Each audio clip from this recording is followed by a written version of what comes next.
우리가 같은 일을 하더라도 일의 결과에 따라서 지치기도 하고 새로운 힘을 얻기도 합니다. 열심히 일한 후에 그 결과가 좋다면 좀 당연히 더욱 힘을 내서 열심히 할 수 있을 겁니다. 그러나 내가 열심히 일했음에도 불구하고 그 결과가 좋지 않게 나온다면 대부분은 낙심하고 실망하고 지치게 됩니다.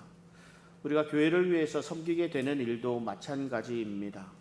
특별한 일을 위해서 온 힘을 다해서 섬긴 이후에 누구나 영적으로 육적으로 이렇게 지치게 마련입니다. 우리 행사를 위해서든 또 교회의 중직을 감당하고 나서든 어떤 훈련을 마치고 나서든 더욱 찾아오게 되는 그런 어려움들이 있습니다. 왜 일이 겁이 난다는 그런 말 있지 않습니까? 교회에서 무슨 일을 감당한다는 것 어려워합니다. 선뜻 맡으려 하지도 않고 무슨 일이 맡겨지면 두렵기까지 하게 됩니다. 모든 일이 귀찮아지고 조용히 주일 예배만 드렸으면 좋겠다 그런 생각을 하기도 합니다. 누구에게나 이런 시기가 있고 이런 어려움들이 있기 마련입니다. 그렇다면 우리가 어떻게 이 상황을 극복할 수 있겠습니까? 바울은 이런 상황들을 어떻게 극복해 갔을까요? 누구든 신앙생활하는 가운데 어려움이 있을 수 있습니다. 있을 수 있는 것이 아니라 누구에게든 이런 시기가 있습니다. 어떻게 해야 될까요? 바울이 아덴에서 영적으로 육적으로 굉장히 지친 상태에서 고린도에 오게 되었습니다. 바울의 지금 상태를 고린도전서에서 잘 표현해주고 있습니다. 고린도전서 2장 3절에 내가 너희 가운데 거할 때에 약하고 두려워하고 심히 떨었노라. 약하고 두려워하고 심히 떨었노라 라고 말할 정도로 심신이 지쳐 있었던 바울이었습니다. 바울이 아덴에서 복음을 전할 때에는 다른 지역에서와는 조금 다른 방법이었습니다. 아덴은 우상이 가득했습니다. 철학자들과의 그런 만남은 바울로 하여금 격노하게 했고 거리로 직접 나가서 아덴 사람들과 더불어 변론하기까지 이르렀습니다. 여러분, 어떤 주장을 가지고 변론하는 것만큼 사람을 지치게 하는 일이 없습니다. 상대방의 주장 잘 들어야 되지요. 그 잘못된 점을 지적해야 되고 내 주장을 설득력 있게 전해야 하는 일, 이것은 굉장히 큰 에너지를 소비해야 되는 일입니다. 그럼에도 불구하고 또 바울은 아덴에서 이렇다 할 어느 열매도 맺지 못하고 쫓겨서 고린도까지 오게 되었습니다. 이 고린도라는 도시는 아덴에서 불과 80km 떨어져 있는 그런 도시입니다. 상업의 중심지고 한 65만 명 정도 인구를 가지고 있고 그리스의 도시 가운데서 가장 영향력 있는 도시 가운데 하나입니다. 상업의 중심지인 만큼 물자가 풍부하고 부유한 도시이고 문화의 중심지이기도 했습니다. 또한 고린도 교회는 온갖 종교의 집산지였습니다. 온갖 종교가 범람한 도시였습니다. 대표적인 신전이 아프로디테 신전이 있었고요. 이 신전에서 활동하고 있었던 매춘부들이 막 1000여 명에 이르렀다고 합니다. 또 아폴로 신전이라는 곳이 있습니다. 이 신전에서는 이 아름다운 미소년들이 남자와 여자들의 성적인 욕망을 채워줬다고 하죠. 이런 신전들이 한 12개 정도가 있었다고 할 정도로 고린도 도시라는 자체가 우상이 가득했던 그런 도시입니다. 바울이 고린도 교회에 전한 서신에서 이들의 부도덕, 이들의 음행의 문제들을 크게 다루고 있을 정도로 우상과 음행, 부도덕이 가득한 도시가 바로 고린도였습니다. 이런 고린도에 바울이 심신이 지쳐있는 상태로 도착하게 되었다는 겁니다. 그리고 또 한 가지 바울이 지치고 외로웠던 것은 2차 전도 여행 때 늘 함께하고 있었던 실라와 그리고 디모데가 떨어져서 혼자 여행하고 있었기 때문입니다. 최선을 다해서 사역했던 아덴에서의 일들, 그럼에도 불구하고 쫓겨와야 했고 동행들과 떨어져서 도착한 이 고린도라는 도시는 부도덕과 음행이 가득한 도시였습니다.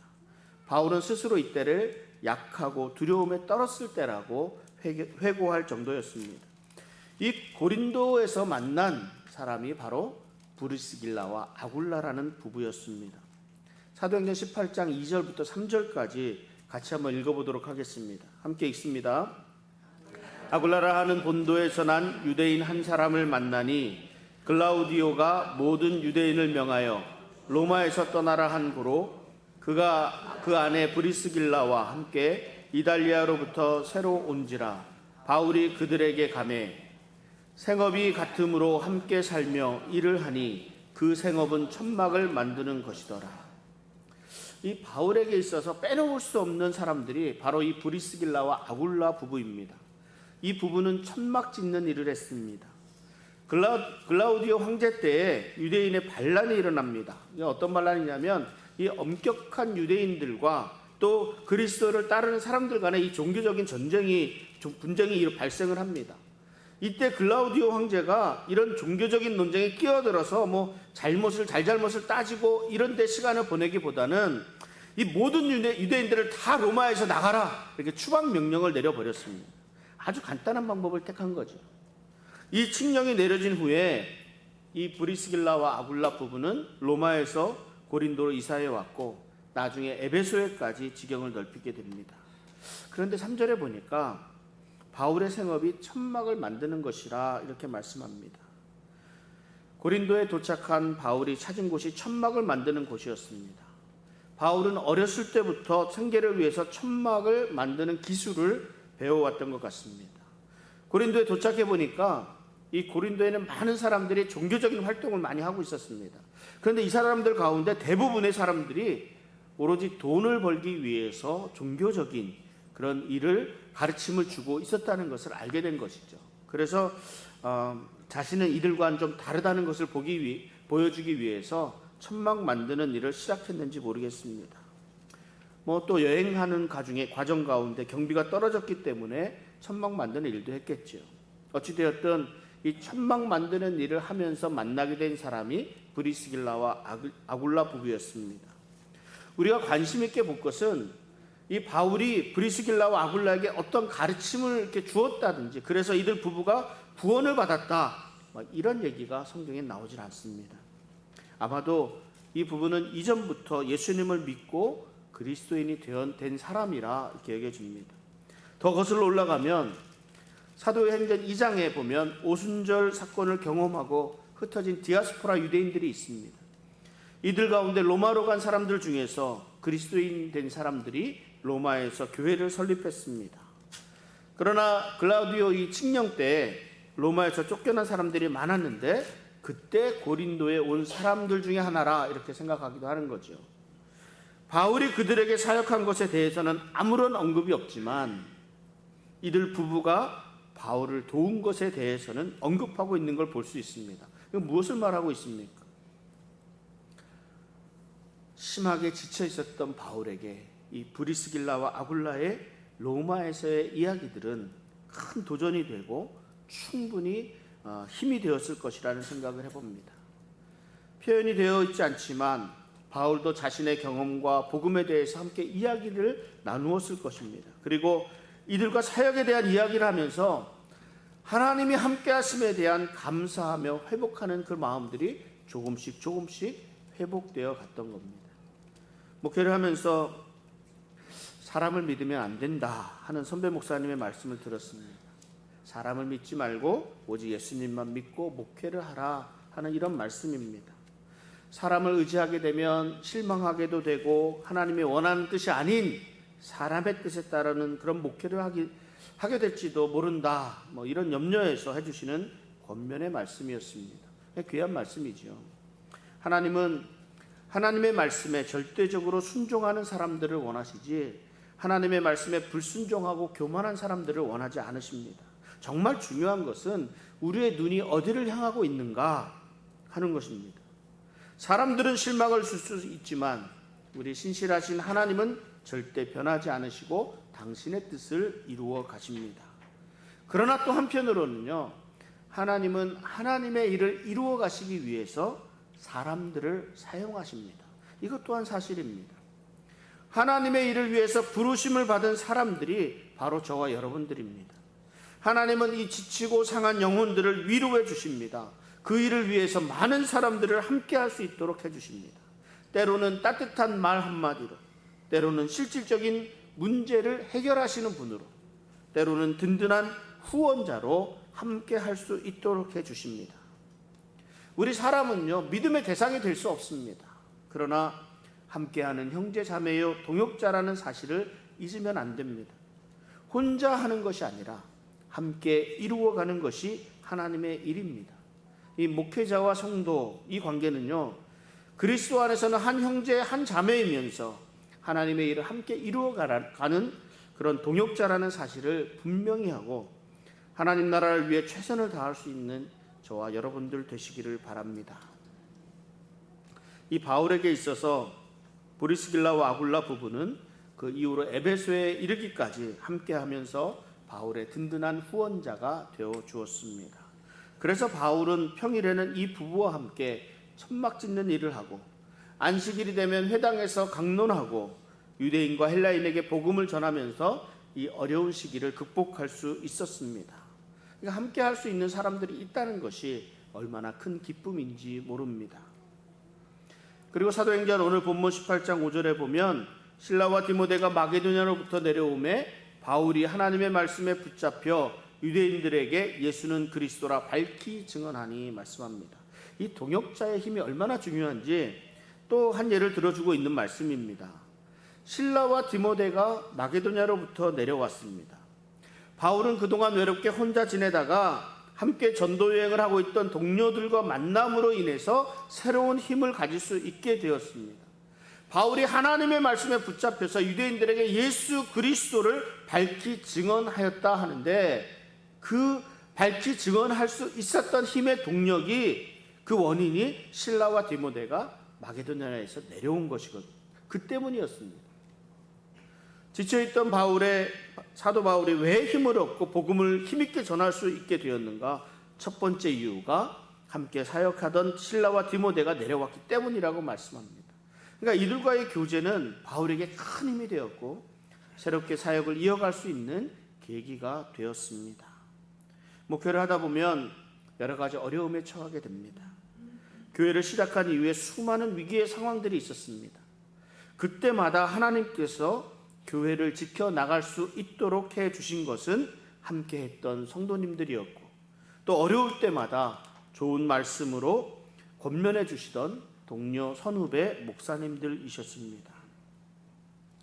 교회 성장이 안 되는 것 같아서 그렇게 보여서 낙심이 되고 이것이 좀 아니라 하는 그런 생각이 들면서 방황하고 있을 때마다 하나님은 한 가정 한 가정 보내주시면서 제 마음을 고쳐주셨습니다. 그리고 기도할 때마다 떠오르게 하시는 우리 성도님들의 모습을 통해서 이곳에 존재하는 제가 있어야 되는 그 이유를 알게 해 주셨습니다. 새벽마다 함께 기도하면서 힘을 주시던 성도님들, 특별한 일이 없음에도 사랑을 나누어 주시던 이 성도님들의 사랑이 지친 몸과 영혼을 새롭게 하는 힘이 되었습니다. 또한 문제가 생길 때마다, 목회적 어려움이 있을 때마다 자신의 경험과 말씀을 통해서 좋은 방향으로 권면해 주시고 위로해 주시는 그런 목사님들이 계셨기 때문에 이 어려움들을 잘 극복할 수 있었습니다. 누구에게나 어려움은 있습니다. 그러나 누구나 다 그 어려움을 극복할 수 있는 것은 아닙니다. 어려움을 극복하기 위해서는 함께 기도하며 함께 사역하며 함께 일어나는 동역자가 반드시 필요합니다. 누구 하나 자신 스스로 모든 것을 해결할 수는 없습니다. 한계가 있고 또 혼자서 모든 것을 다 하겠다는 것은 교만이 될 수 있습니다. 저에게 우리 성도님들은 하나님이 맡겨주신 이 돌봄의 대상인 동시에 저에게 힘을 주시고 저를 위로해 주시는 동역자가 됩니다.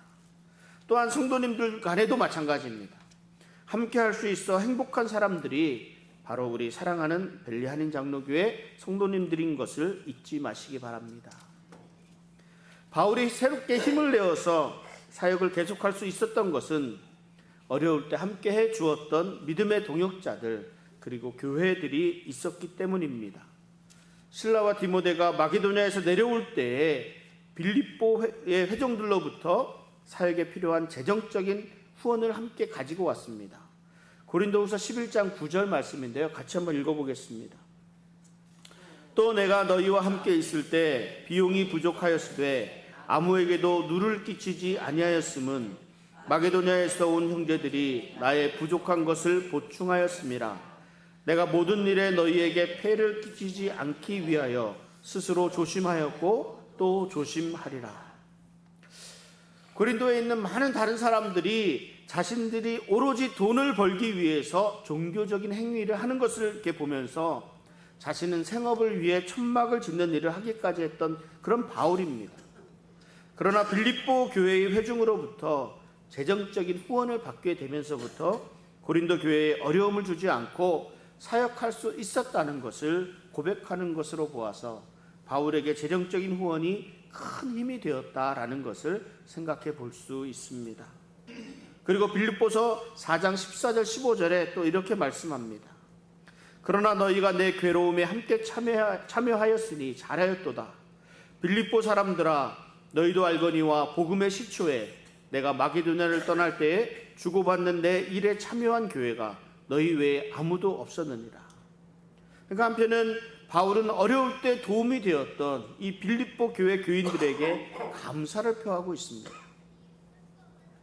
여러분, 어려움에는 이 영적인 어려움이 있습니다. 열심히 했음에도 불구하고 육신이 지치도록 사역했음에도 불구하고 열매를 맺지 못하고 오히려 핍박을 받음으로 힘들게 되는 이런 어려움들이 있습니다.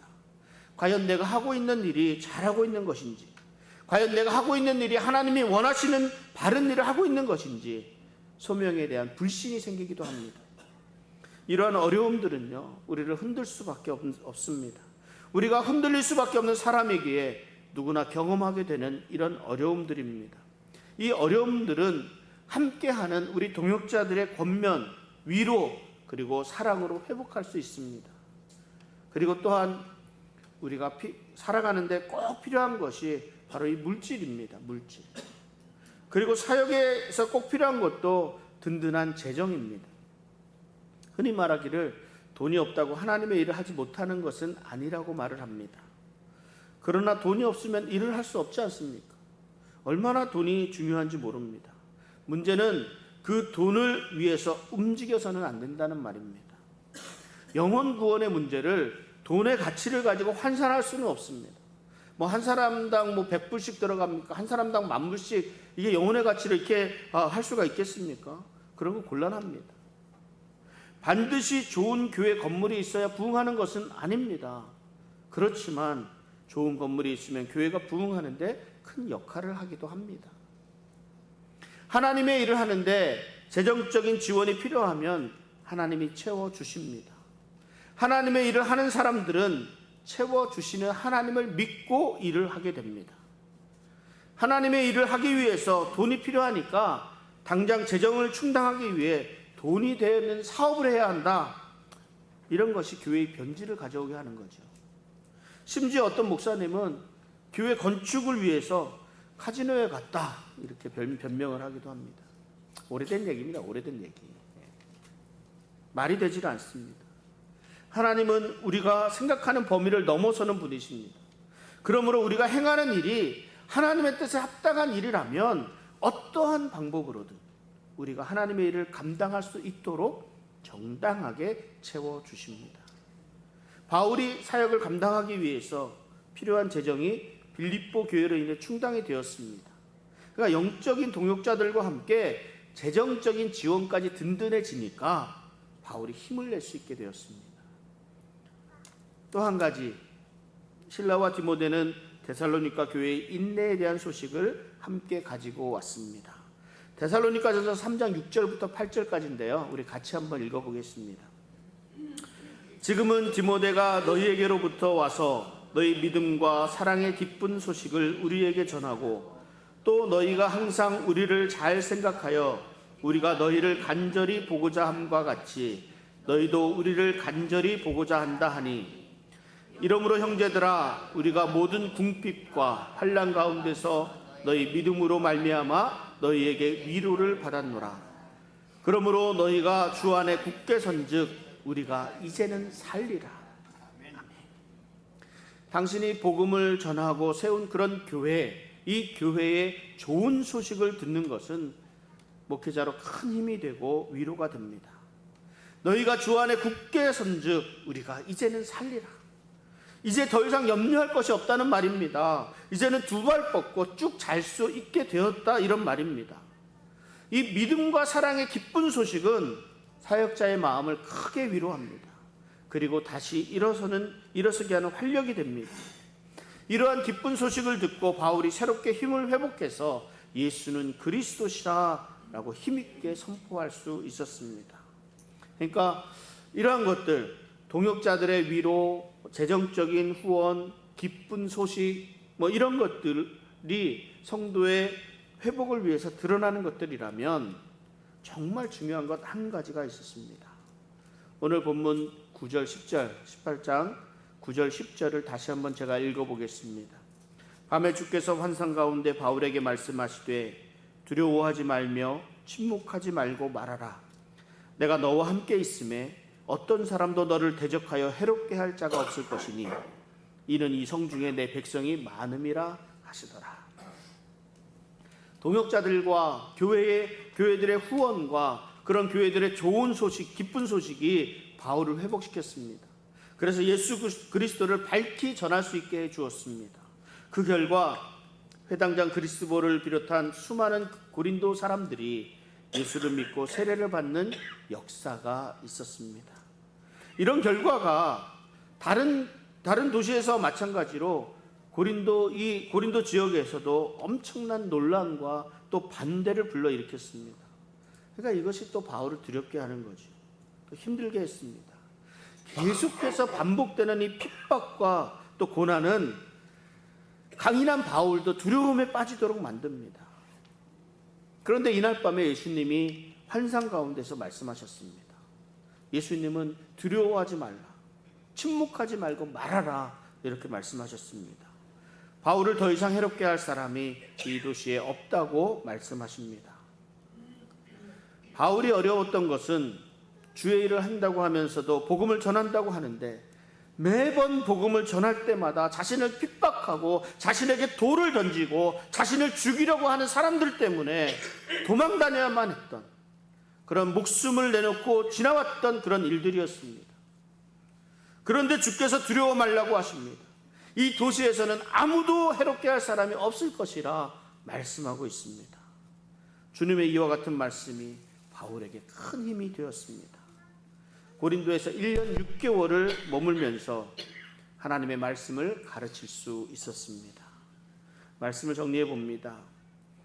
지쳐 있었던 바울이 회복할 수 있었던 것은 늘 함께했던 브리스길라와 아굴라 부부의 격려와 후원이 있었습니다. 그리고 동역자 실라, 디모데와의 그런 만남이 있었습니다.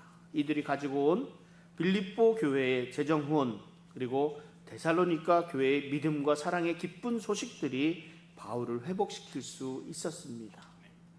그러나 정말 중요한 것은 환상 가운데 임하셔서 바울에게 침묵하지 말고 말하라, 이렇게 그러면서 대적할 자가 없다고 안심하도록 해주신 주님의 말씀이 있었습니다. 우리는 사람이기에 한계가 있을 수밖에 없습니다. 때로는 실수할 수도 있고 실패할 수도 있습니다. 이로 인해서 낙심하고 실망할 수 있습니다. 그러나 하나님은 우리를 사랑하시고 다시 일어설 수 있도록 힘을 주십니다. 우리에게 사랑하는 동역자를 붙여주시고 이들로 위로받고 후원받게 하십니다. 무엇보다 약해지고 두려워 떨고 있는 우리들에게 확신의 말씀을 더해 주셔서 새롭게 회복해서 주님의 일을 계속할 수 있도록 인도해 주십니다. 지치고 상한 심령들이 주 안에서 함께 교제하며 힘을 회복할 수 있기를 바랍니다. 우리 주님의 주시는 말씀을 통해서 새로운 힘을 얻고 더욱 주의 일에 힘을 쓸 수 있는 우리 사랑하는 벨리 한인 장로교회 성도님들 되시기를 주님의 이름으로 축원합니다. 이 시간 우리 함께 기도하겠습니다.